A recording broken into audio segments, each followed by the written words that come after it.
નમસ્કાર દર્શક મિત્રો, એસડી ન્યૂઝ ગુજરાતી ચેનલ પર આપનું સ્વાગત છે અને હું આપની સાથે વૈશાલી પુવારુ કરીશું નજર આજના સમાચારો પર।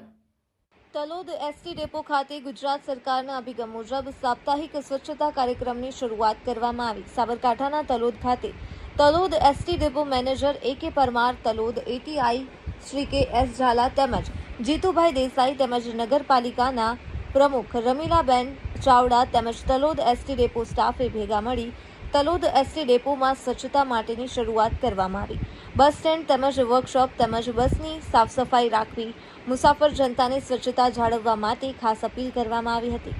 તેમજ આવનાર દિવસોમાં તલોદ ડેપો ખાતે સ્વચ્છતા માટેના કાર્યક્રમ આવશે। ખૂબ મોટી સંખ્યામાં એસટી બસનો સ્ટાફ ઉપસ્થિત રહ્યા હતા। Press reporter Paresh Sharma, Talod, Sabarkantha, SD news Gujarati.